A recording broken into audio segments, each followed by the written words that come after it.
is your parenting style when it comes to screen, Mom?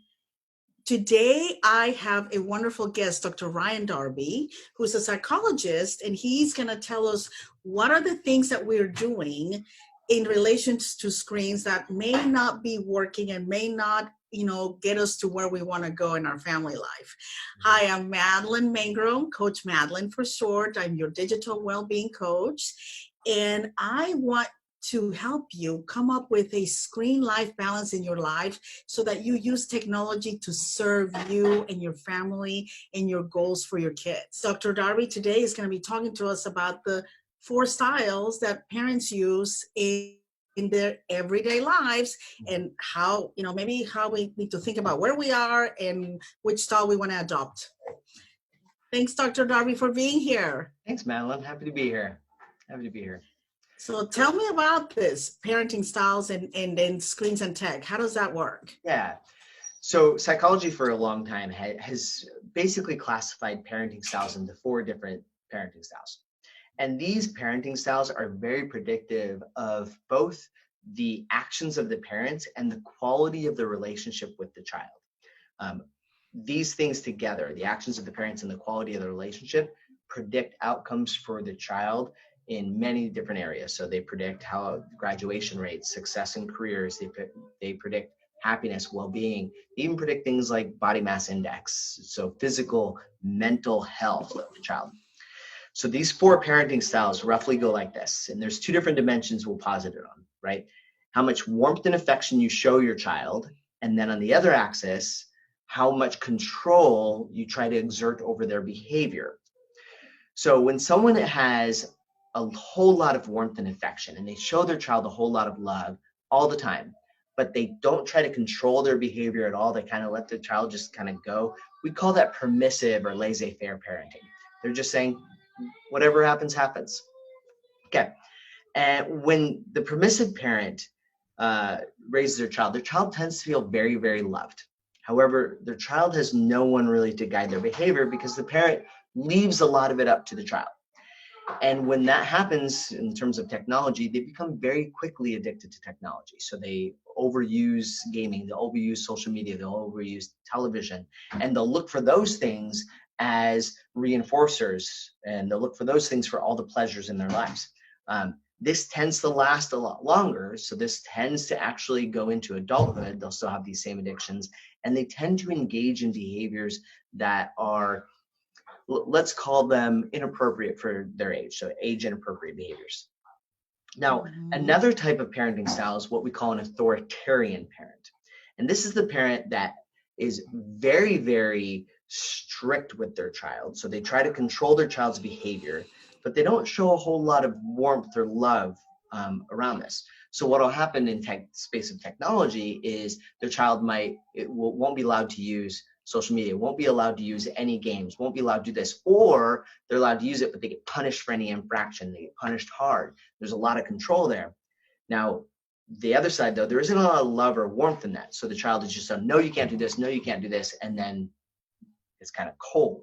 Now, these children tend not to have the same early on addictions to things like social media or gaming or things, but what sometimes happens is they start to use those things when their parents aren't around, because their parents are so controlling over their behavior. They think they're not doing it just because their parents are telling them not to.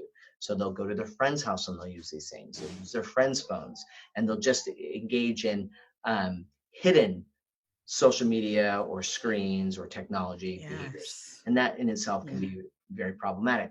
Those children tend to have higher graduation rates, but they tend to have lower self-esteem. They tend to have less happiness in their lives, and they tend to have lower well-being later on. They have a harder time with relationships in many ways. So, and again, that's high control with not a lot of love and warmth or support. Now, there's another style of parenting, and this one is the worst. We call this the neglected child.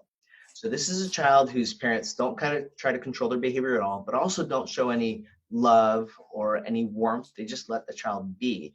They use TV, games, social media as the parents, and they say, I'm out. I'm not involved in this. The uninvolved or the neglected child, their life outcomes all the way around are really, really poor. So if you're a parent right now What I would say is be very careful of how you use social media, how you use technology, how you use games, how you use television, because we are unintentionally neglecting children because we're leaving them alone because we're stuck on our phones, right? Oh, Dr. Darby, I heard somebody say, if your child was born after 2007, they've been competing for your love and attention with a screen their entire lives. And I'm telling you, that hit me like a knife because it is absolutely true. And I realized, you know what? It goes for the last 20 years, not just the last decade.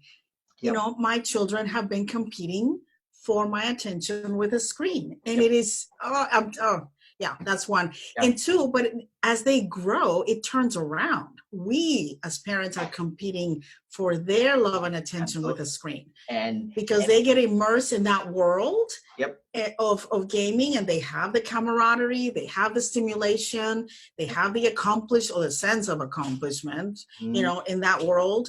In the real world is boring. And so absolutely, it makes such a difference how we think about it and how we modeled the use of technology in our parenting style. So yes. Cats in the Cradle. You remember that old song, Cats in the Cradle and the Silver Spoon? You might want to listen to that one, because that one's really, it says exactly what modeling looks like. We ignore our kids, we're concentrated on our phones. Yeah, go away, yeah, go away. And then when they become teens and they become adults, yeah, dad, mom, dad, go away. Right? Ooh. We model it clearly. Now, there's a fourth style of parenting, and this is the one I want to encourage all of us to reach towards. This is what we call authoritative parenting. There's a whole lot of love and warmth. These are the parents that really show affection. They express love. They express gratitude to their children. These are the parents that hug their children and let them know how much love they really do express all the warmth in the world.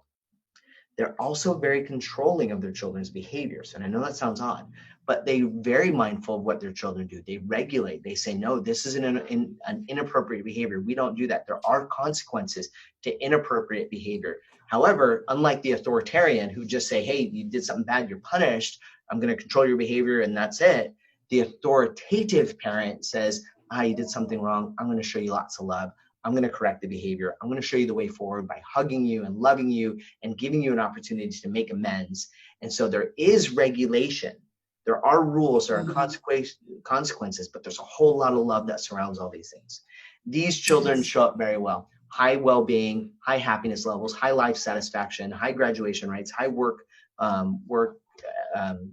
performance. They do very well. They have great relationships later on in life.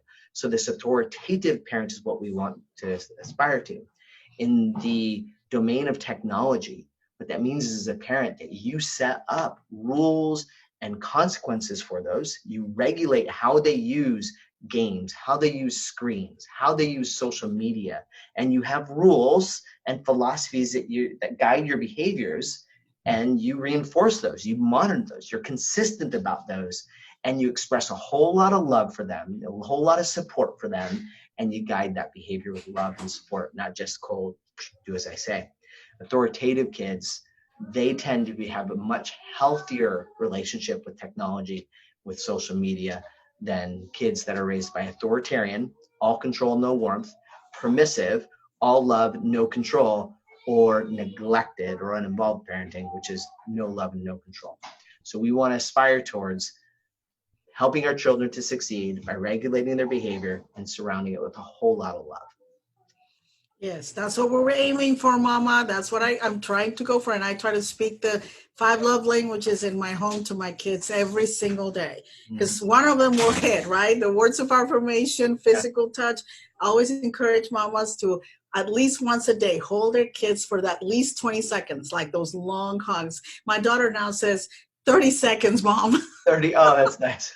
Yeah. And at first, they might resist. The older ones might resist you. Then they try to pull away, and you just try to hold on to them. And I'm telling you, there's a point where they will melt. Squeeze. So, thoughtful gifts, little and big things that says, I thought about you. I know you. I know what you like, what would delight you. Acts of service, serving our kids. And that teaches them to do the same to us, right? And then spending time with her. Zig Ziglar said, kids spell love, Time. That's all there is to it. And I notice, especially with my 11-year-old, when I get immersed with her in an activity, like we're doing watercolors, so she does a page and I do a page of the same thing, flowers, butterfly, trees, whatever. Mm-hmm. And I'm immersed in that activity with her. The phone is completely away, not in the same area or room. And literally we're doing the activity and she's like, Mama, I love you. Like she says it in a kind of by the way kind of tone that just melts me, because I know that this is her love language. Time. And again, paying, giving them our full attention and presence, right, is the biggest gift that we can give our kids. Awesome. So let's go for that, Mama. If you struggle with screen time, social media, setting limits, your parenting style, Dr. Darby and I are coming together and we're creating a program just for you. A program that will help you put technology in its proper place, set those ground rules, identify your parenting style, your philosophy, mindsets, so that, there will be a zillion apps. You'll always be 10 apps behind your kids. But if you have these mindsets and principles in mind, you're going to know what is the right thing to say yes to, what is the right thing to say no to. And you're going to do it in love. You're going to do it because you love your child and because you have expressed to them that you want the best, you want them to fulfill their full potential, and you want them to grow to be who they were created to be. So get on our list. I'm going to put a link in the comments to the Unplugged Family page. And in there, you can sign up for our connection roadmap, and you will be then the first to know when our program is out, which is very, very soon. So stay tuned. Awesome. Bye. Oh, by the way, sorry. You can also join the Unplugged Family group. I'm going to put a link to that, because in the group, we're going to have extra special things as well for people to join our program. So, awesome. All right, Dr. Darby, thank you so much. You are just amazing, and I'll always learn so much every time I'm with you. Thank you. To be the first to know about our program, go to unpluggedfamily.org and sign up here.